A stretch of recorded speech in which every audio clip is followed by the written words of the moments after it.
Hello everyone, my name is Nitish Kumar and today we learn about the irrational numbers. Okay, so this is the exercise 1.3, right? Chapter first of 10th class, right? Okay, start. What is irrational number? क्या होते हैं irrational numbers? Any number that cannot be expressed in the form of P upon Q form is known as irrational number. वो number जो P upon Q की form में नहीं लिखे जाते. ओके, अब जब हम रियल नंबर सिस्टम को पढ़ते हैं तो सबसे पहले हम नेचुरल नंबर को पढ़ते हैं. नेचुरल नंबर के बाद होल नंबर आ जाते हैं. होल नंबर के बाद इंटीजर्स आ जाते हैं. राइट, इंटीजर्स के बाद हमारे आ जाते हैं रैशनल नंबर्स. ठीक है, नेचुरल नंबर हमें पता है 1 से शुरू होते हैं, होल नंबर 0 से शुरू होते हैं, इंटीजर नेगेटिव इन्फिनिटी से लेके पॉजिटिव इन्फिनिटी तक जाते हैं, और हमारे जो रैशनल नंबर्स होते हैं वो P अपॉन Q की फॉर्म में, मतलब कि जो फ्रैक्शन की फॉर्म में आ जाते हैं. ठीक है, okay. So every rational number is not an integer, whole number, natural, but every natural number, every whole number, every integer is a rational number. Right? अब P अपॉन Q की form में जो लिखे जा रहे हैं वो हमारे रैशनल नंबर है. 1 भी हमारा रैशनल नंबर है, 2 भी हमारा रैशनल नंबर है, क्योंकि अपॉन में 1 आ जाता है. रैशनल नंबर की कंडीशन ये होती है कि Q जो होता है वो 0 के बराबर नहीं होता. ठीक है, अगर Q 0 के बराबर हो गया वो तो रैशनल नंबर नहीं है. ठीक है, बस इतनी कंडीशन है कि Q 0 के बराबर नहीं होना चाहिए, बाकी सारे रैशनल नंबर है. इन सभी सिस्टम को छोड़ के जो सिस्टम बचता है वो आ जाता है इर्रेशनल नंबर. ठीक है, वो क्या आ जाता है? इर्रेशनल नंबर, जो टर्म्स P अपॉन Q की फॉर्म में नहीं लिखी जाती. ठीक है, आगे भी हम पढ़ेंगे. ठीक है, टर्मिनेटिंग, नॉन टर्मिनेटिंग, वहां पे मैं आपको बहुत बेटर वे में एक्सप्लेन करूंगा किस तरीके से हम पता कर सकते हैं कि कौन सा नंबर जो है वो रैशनल है, इर्रेशनल है. ठीक है, तो आपको थोड़ा सा बता देता हूं. दो तरीके के होते हैं, टर्मिनेटिंग एंड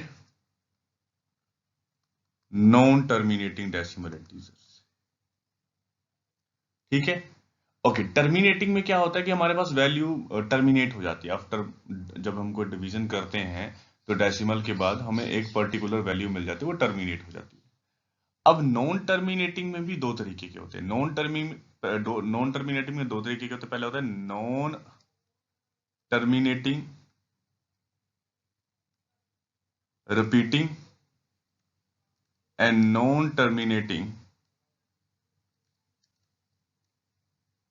नॉन रिपीट. अब जो नॉन टर्मिनेटिंग रिपीटिंग में होते हैं ये भी काइंड ऑफ हमारे रैशनल नंबर ही होते हैं. ठीक है, ये हम लोगों ने 9th क्लास में करा होता है ऑलरेडी. जैसे हम लोगों को बार की फॉर्म में दे देते हैं तो हम रैशनल नंबर निकालते हैं उनके. ठीक है, बट जो नॉन टर्मिनेटिंग नॉन रिपीटिंग होते हैं ये होते हैं इर्रेशनल नंबर, क्योंकि इनकी वैल्यू जो होती है वो रिपीट नहीं करती, तो ये कंटिन्यूसली चलते रहते हैं, इनके ऊपर बार नहीं लगता क्योंकि रिपीट नहीं कर रहे. ठीक है, तो ऐसे नंबर जो P अपॉन Q की फॉर्म में नहीं लिखे जाते वो क्या होते हैं? इर्रेशनल नंबर होते हैं. ठीक है, एग्जांपल्स आपको बहुत सारी पता है, जैसे √2 हो गया, √3 हो गया, पाई हो गया. ठीक है, अब देखो पाई, पाई की भी क्या वैल्यू है? नॉन टर्मिनेटिंग है, कंटिन्यूसली चलती रहते हैं. हम 3.14 तो पढ़ते हैं बट कंटिन्यूसली आगे भी है. आप कैलकुलेटर में वैल्यू डालो तो एक लंबी सी वैल्यू आती है जो कि रिपीट नहीं कर रही होती अपने आप को, नॉन रिपीटिंग होती है. ठीक है, तो इस तरीके से हमें पता चलता है कि रैशनल नंबर क्या है और इर्रेशनल नंबर्स क्या है. Right, okay. Okay, so there is a theorem. Let P be a prime number. If P divides A square, then P divides A, where A is a positive integer. ठीक है, वो क्या कह रहे हैं कि P जो है वो एक प्राइम नंबर है. अगर P जो है वो A स्क्वायर को डिवाइड करता है तो P जो है वो A को भी क्या करेगा? डिवाइड करेगा. राइट, इस थ्योरम को बहुत ध्यान से देखना, हमारे सारे क्वेश्चंस में इस एक्सरसाइज के क्वेश्चन में ये थ्योरम यूज होने वाली है. सो P is any prime number. तो प्राइम नंबर क्या होते हैं? 2, 3, 5, 7. वो नंबर जो या तो अपने टेबल में आते हैं या तो 1 के टेबल में आते हैं. ठीक है, उनको क्या बोलते हैं? हम प्राइम नंबर बोलते हैं. Right, okay. So and they said that A is any integer, positive integer. तो कोई भी पॉजिटिव इंटीजर हम लोग कंसीडर कर लेंगे. Right, okay. What they said, हमने कंसीडर कर लिया कि ए जो है वो 4 है। ए कितना है? 4। तो ए स्क्वायर कितना आ जाएगा? 4 4 जा 60। अब वो कह रहे हैं कि ए जो है वो पी, जो पी जो है वो ए स्क्वायर को डिवाइड कर रहा है, मतलब means A square divided by P. और वो कहते हैं कि अगर ए स्क्वायर को पी डिवाइड कर रहा है तो ए को भी पी क्या करेगा? डिवाइड करेगा। अब पी को मैं कोई भी प्राइम नंबर कंसीडर कर लेता हूं विच इज 2। ओके, सो ए कितना है हमारा? ए स्क्वायर कितना है? 16 और पी कितना है? 2। तो कितना आ जाएगा? 2 8 जा 16, राइट। और हमारा ये रिजल्ट आया है, ठीक है। ओके, अब 16/2 कितना आ रहा है? 4। हो गया डिवाइड। अब ए कितना है? 4 विच इज 2। तो उनका जो पॉइंट था कि अगर ए स्क्वायर को कोई प्राइम नंबर अगर डिवाइड कर रहा है तो अब ए स्क्वायर भी तो दो टर्म्स को मल्टीप्लाई करके बना, जैसे 4 और 4 16। तो वो उस टर्म को भी क्या करेगा? डिवाइड करेगा। कोई नई हम एग्जांपल कंसीडर करते हैं, जैसे 9 है, हम ए को 9 कंसीडर कर लेते हैं और ए स्क्वायर क्या आ जाएगा? 81। अब मैं इसको बोलता हूं प्राइम नंबर कंसीडर करता हूं 3, ठीक है। मेरी पी की वैल्यू कितनी है? 3। ओके, अब मैं इसको क्या करूंगा? 3 से डिवाइड करूंगा। सो पहले ए स्क्वायर है तो A square divided by P, that's mean 81 divided by 3। तो 3 2 is 6, right, and 3 7 is 21 which is 27. now a upon p, so 9/3, 3 3 is 9, right. अगर मैं इसको ही बोलूं, अगर मैं इसी टर्म को उठाऊं, 81 को पिक करूं और 81 को मैं डिवाइड करने की कोशिश करूं 5 से, तो 5 से डिवाइड नहीं हो रहा ना, तो 9 भी 5 से डिवाइड नहीं होता, ठीक है। तो यहां पे जो उनका कहना था कि p जो है एक प्राइम नंबर है, अगर p ए स्क्वायर को डिवाइड करेगा तो p जो है वो a को भी डिवाइड करेगा, राइट। सो हमने ये चीज प्रूव कर दी, हमने ये चीज समझ ली है, ठीक है। अगर किसी को कोई डाउट आता है या प्रॉब्लम आती है तो वो हमें कमेंट सेक्शन में बता सकता है, ठीक है। हमारे इंस्टाग्राम हैंडल भी है educationsource.in के नाम से, वहां पे भी आप हम लोगों को कनेक्ट कर सकते हो, और इंस्टाग्राम पे भी हमारा चैनल है, right. Now we have to prove that √2 is a irrational number, right. इस क्वेश्चन को थोड़ा ध्यान से देखना, क्योंकि हम डायरेक्टली प्रूव नहीं कर सकते हम कि √2 एक इर्रेशनल नंबर है। तो हम लोगों को क्या करना है, हमें यहाँ पे रैशनल नंबर को यूज करते हुए हमको √2 को इर्रेशनल नंबर प्रूव करना है, ठीक है। पहले हम अपनी एक स्टेटमेंट देंगे, फिर उस स्टेटमेंट को कॉन्ट्राडिक्ट करेंगे, राइट। बहुत ध्यान से देखना, बच्चों को काफी टफ लगता है ये क्वेश्चन, बट इतना टफ है नहीं, अगर ध्यान से देखोगे तो इजीली समझ में आ जाएगा, ठीक है। Okay, so how to prove that √2 is a irrational number? First of all, we consider that, let us assume that, हम assume कर लेंगे, assume that √2 is a rational number। हमने क्या कंसीडर कर लिया कि √2 जो है वो रैशनल नंबर है। अगर √2 रैशनल नंबर है तो √2 को हम r/s की फॉर्म में लिखेंगे, और s जो होगा वो 0 के बराबर नहीं होगा, यही होता है रैशनल नंबर में, राइट। और हम ये भी सपोज करेंगे, हम ये सपोज करेंगे कि r and s have a common factor।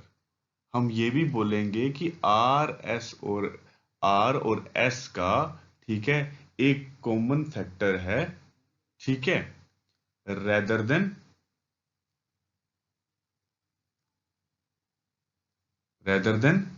1, ठीक है।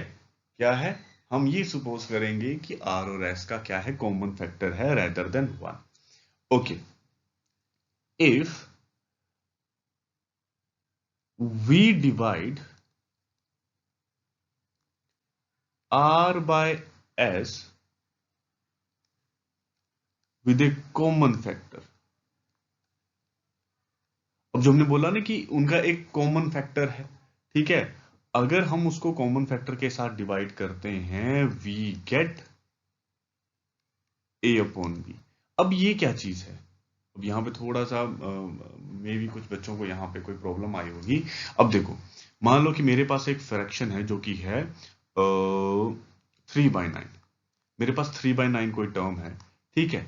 अब मैंने बोला कि इनका जो कॉमन फैक्टर है वो 3 के अलावा एक और है, तो वो कॉमन फैक्टर क्या होगा? 3, 3 1 3, 3 3 9, 1/3। उसी तरीके से r अपॉन s था, कोई भी हमने कॉमन फैक्टर लिया r को s से, मतलब कि वो दोनों r और s एक टेबल में आ रहे थे, जैसे 3 और 9 एक टेबल में आते हैं, हमें 1/3 मिल गया, तो हम लोगों को क्या मिल गया? a upon b, means r upon s जो है वो हमारा क्या है? 3/9 है, और a अपॉन b कितना है हमारा? 1/2 है, राइट। आई होप आप लोगों की जो कंफ्यूजन होगी वो हर यहां से दूर हो जाएगी। ओके, अगर कॉमन फैक्टर है दैट इज, मैं इसको इस तरीके से भी लिख सकता हूं, राइट। अगर कोई भी कॉमन फैक्टर है ए और बी जो है, ठीक है, आर और एस को डिवाइड करने के बाद आया, तो मैं इस तरीके से लिख ही सकता हूं। तो मैंने क्या किया? √2 को ए अपॉन बी की, मतलब कि आर अपॉन एस की जगह जो डिवाइड करके आया कॉमन फैक्टर से, मेरा जो आंसर आया वो ए अपॉन बी आ गया, ठीक है। और मैं क्या बोल दूंगा? ए एंड बी जो हैं वो को प्राइम है। को प्राइम क्या होते हैं? जिनका हाईएस्ट कॉमन फैक्टर 1 होता है।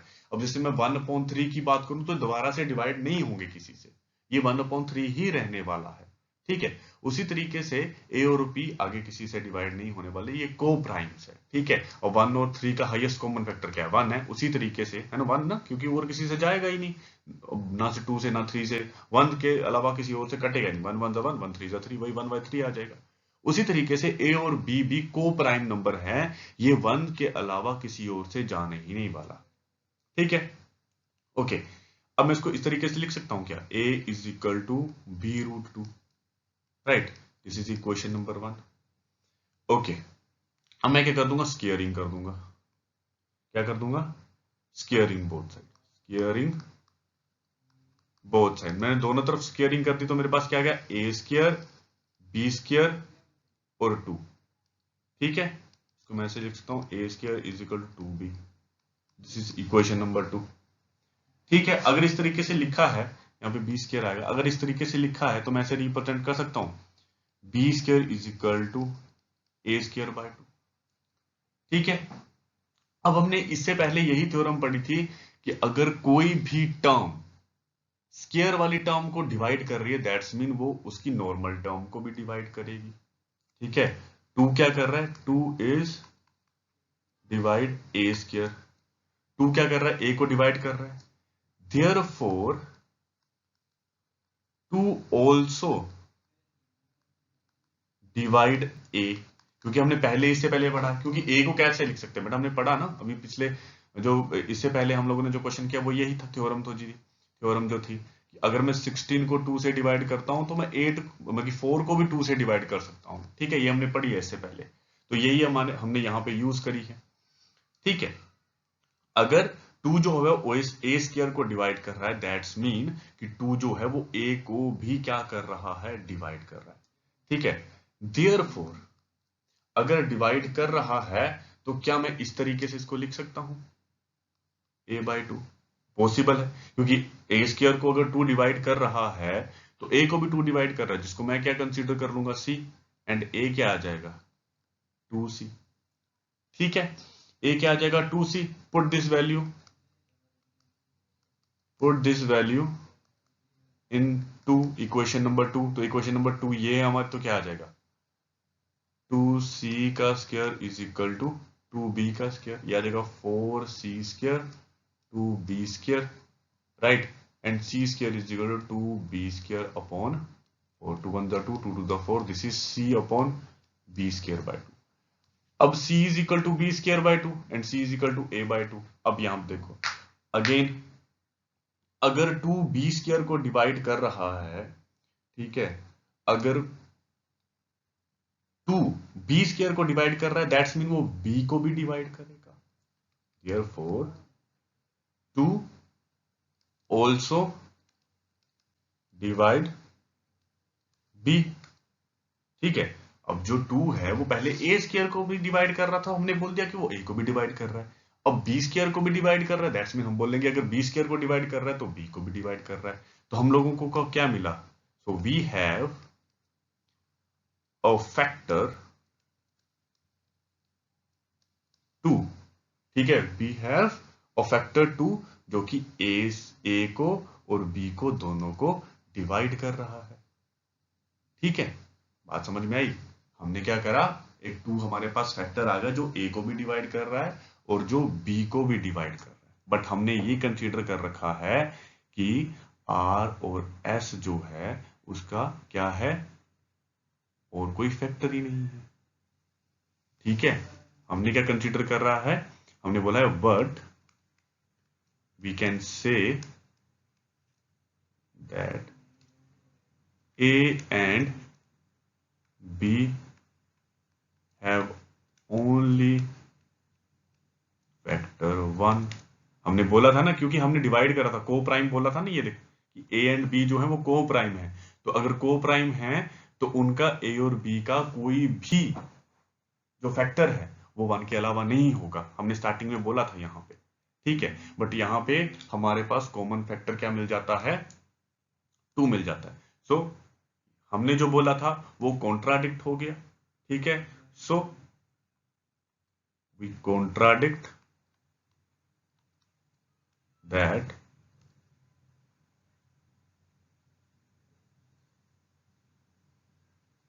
a condition, therefore root 2 is irrational number, right?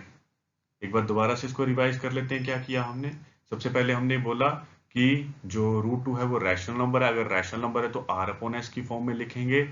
Are upon S की फॉर्म में लिख लिया। हमने बोला कि जो आर अपॉन एस है उसका कॉमन फैक्टर एक और भी है रेदर देन 1। ठीक है, अगर रेदर देन 1 है, ठीक है, तो आर अपॉन एस को उस कॉमन फैक्टर से डिवाइड किया तो हमारे पास ए और बी आ गया। हमने बोला ए और बी जो है वो को प्राइम है, को प्राइम है, दैट्स मीन उनका जो एचसीएफ है वो ग्रेटर देन 1 नहीं होगा। हमने स्केयरिंग करी, स्केयरिंग करके हमने ये देखा कि जो 2 है वो ए को भी डिवाइड कर रहा है, ठीक है, और जो 2 है वो बी को भी डिवाइड कर रहा है। तो हमने बोल दिया कि 2 जो है वो ए और बी का क्या है, कॉमन फैक्टर है।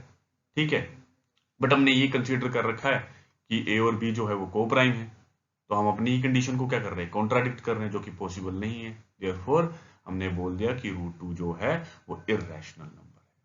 राइट, आई होप आपको समझ में आ गया होगा। इस तरीके से हम और क्वेश्चंस करेंगे, वहां पे आपको अगर थोड़े बहुत डाउट रहते हैं तो वहां पे क्लियर हो जाएंगे। So next question we have to prove that root 3 is a irrational number। जैसे हमने रूट 2 के लिए किया बेटा, अगर आप एक क्वेश्चन इसका ढंग से कर लोगे ना, अगर एक क्वेश्चन का पैटर्न आपको पता चल गया, आप बाकी सारे कर लोगे। सिमिलर है सारे के सारे, सारे सिमिलर है। क्या कह रहे हैं, prove that root 3 is a irrational number. क्यों करेंगे, let us assume that root 3 is rational. अगर रूट 3 रैशनल है तो क्या होगा बेटा, उसको हम आर अपॉन एस की फॉर्म में लिखेंगे और S does not is equal to 0 होगा। और हम बोलेंगे suppose that R and S have common factor rather than 1। 1 के अलावा कॉमन फैक्टर है। अगर 1 के अलावा कॉमन फैक्टर है तो हम क्या करेंगे, तो अगर हम डिवाइड करेंगे उसको, हमने पीछे किया था ना, R अपॉन S को डिवाइड करेंगे, then if we divide R upon S with that common factor, उस कॉमन फैक्टर के साथ क्या करेंगे, हम डिवाइड करेंगे तो हमारे पास क्या आ जाएगा, a अपॉन बी आएगा। अगर a अपॉन बी आता है तो हम रूट 3 को किस फॉर्म में लिख सकते हैं, root 3 is equal to a upon b, that is b is equal to a is equal to root 3b। Okay, and a and b क्या है, a and b is coprime. अगर मैंने को prime condition दी है तो इसका मतलब ये है कि ए एंड बी का जो फैक्टर है, हाईएस्ट फैक्टर है, एचसीएफ है, वो 1 है, उसके अलावा कोई भी नहीं है। हम क्या करेंगे, इसकी स्केयरिंग कर देंगे, स्केयरिंग बोथ साइड, तो क्या आ जाएगा, ए स्केयर 3b स्केयर और b square is equal to a square by 3। Right, rearrange कर दिया। नाउ 3 डिवाइड्स, 3 क्या कर रहा है, डिवाइड्स बी, ए स्क्वायर को डिवाइड कर रहा है, therefore 3 also divide A, that is क्या लिख सकते हैं हम लोग लिख सकते हैं a/3 is equal to c and a is equal to 3c। पहली कंडीशन हमारी इक्वेशन नंबर 1 कौन सी है, ये equation number 1। Use in equation number 1 में यूज करने तो क्या आ जाएगा, a square is equal to 3b square है, a की जगह क्या आ जाएगा 3c स्क्वायर आ जाएगा, 9c square 3b square and c square is equal to 3b square upon 9, 3 1 3, तो क्या आ जाएगा c square is equal to b square upon 3, ये आ गया। Again 3 divide b square, therefore 3 also divide which one, b, therefore हम लोगों को पता चल गया 3 is a common factor of a and b, क्योंकि 3 जो है वो a को भी डिवाइड कर रहा है, जो 3 है वो b को भी डिवाइड कर रहा है, ठीक है। therefore just a minute, but अब हम अपनी कॉन्ट्राडिक्शन को लिखेंगे, but we assume that but a and b have no factor rather than 1, we contradict our condition, ठीक है, we contradict our condition, therefore root 3 is irrational number। इस तरीके से होगा, ठीक है। जो हमारे पास रूट है उसी के साथ हमने इस तरीके से इसको प्रूव करना है। 2 क्वेश्चन मैंने आपको करा दिया, बुक में रूट 5 के साथ भी है, उसको ट्राई करना। अगर आपको कंफ्यूजन आती है, आपको डाउट आता है, तो आप मेरे साथ जुड़ सकते हैं, ठीक है, मेरी ऑनलाइन क्लासेस में, ठीक है, पर्सनल क्लासेस भी हैं, डाउट क्लासेस भी हैं, ऑन डिमांड जो होती हैं, ठीक है। आप मुझसे कनेक्ट कर सकते हो हमारे इंस्टाग्राम पेज के थ्रू और हमारे जो भी सोशल मीडिया है उनके through, right. Okay, what we have to show that, we show that 5 minus root 3 is irrational number। तो इसको प्रूव करने के लिए अगेन आपने यहाँ पे जितने भी क्वेश्चन करने हैं, आपने सभी में यही वेरीफाई करना है कि 5 माइनस जो भी वैल्यू है हम उसको रैशनल नंबर करके ही कंसीडर करेंगे, क्योंकि हम डायरेक्टली प्रूव नहीं कर सकते। So let us assume that 5 minus root 3 is rational। अगर वो रैशनल नंबर है दैट इज 5 माइनस रूट 3, हम क्या बोलेंगे a अपॉन b में है, और a एंड b इज को प्राइम नंबर्स, हम उनको क्या बोलेंगे को प्राइम नंबर्स है, ठीक है। रीअरेंज करेंगे तो रीअरेंज करके हमारे पास ये आ जाएगा, here a and b is integers. अगर इसको हम सोल्व करते हैं तो हमारे पास सोल्व करके ये इक्वेशन आएगी, ठीक है। Here after solving 5b minus a upon b we get rational number, ठीक है। रैशनल नंबर कैसे मिला हम लोगों को, देखो अगर मैं a और b की कोई भी वैल्यू पुट कर देता हूं, जैसे मैं पुट कर देता हूं 1/2, तो एलसीएम लूंगा तो क्या आ जाएगा 10 माइनस 9/2, क्या मिल गया, रैशनल नंबर मिल गया। देयरफॉर 5b माइनस ab क्या आ जाएगा, हमारा रैशनल नंबर आ जाएगा, ठीक है, इज रैशनल नंबर। एंड ये किसके बराबर है, रूट 3 के बराबर, तो रूट 3 भी क्या आ जाएगा, रैशनल नंबर आ जाएगा। But we contradict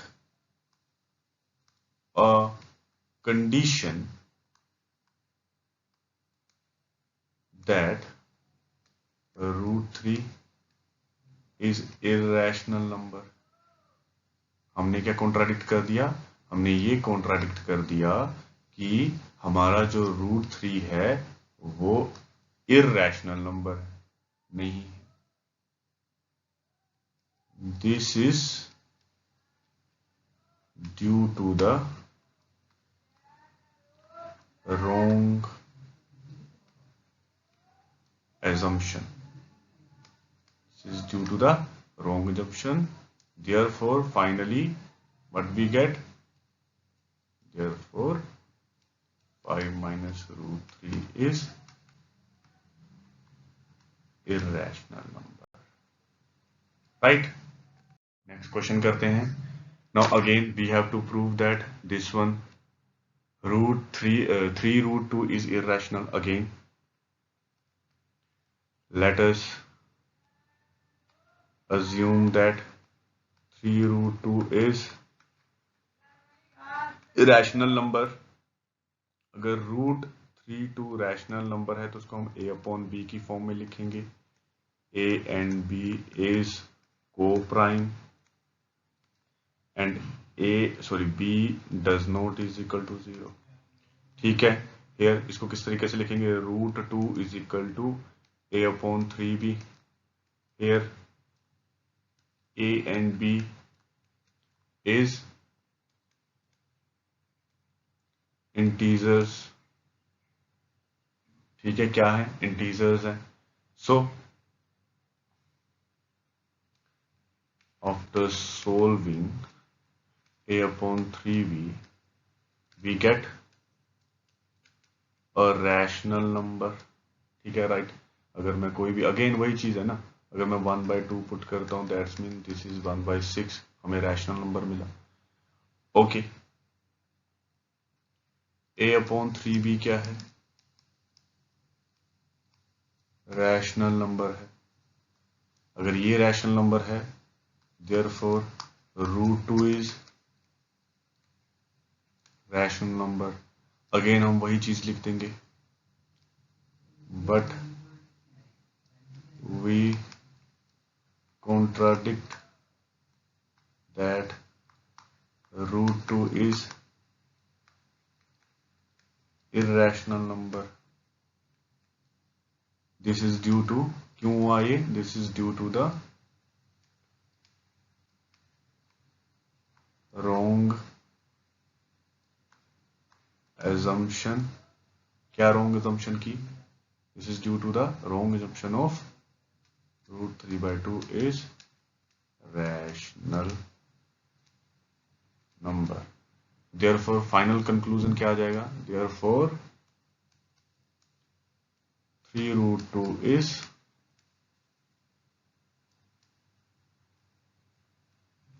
irrational number. Right?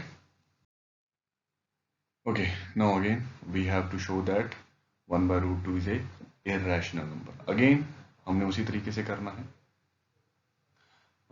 Let us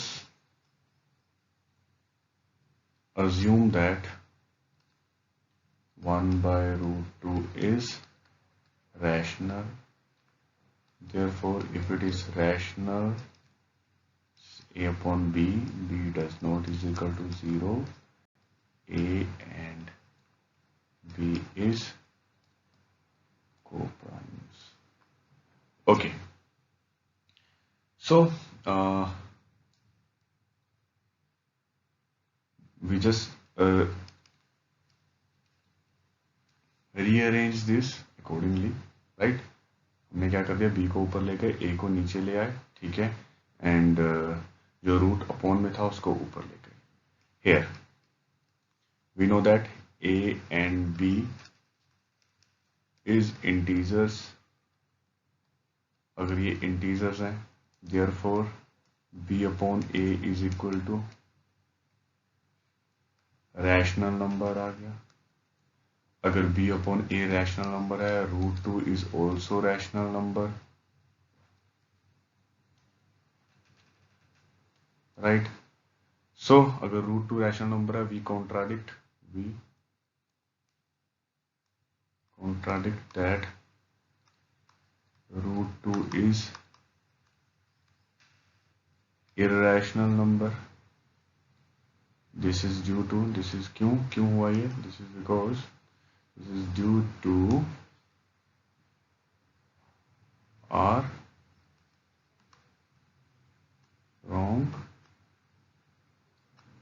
supposition about 1/√2 is rational. Therefore 1/√2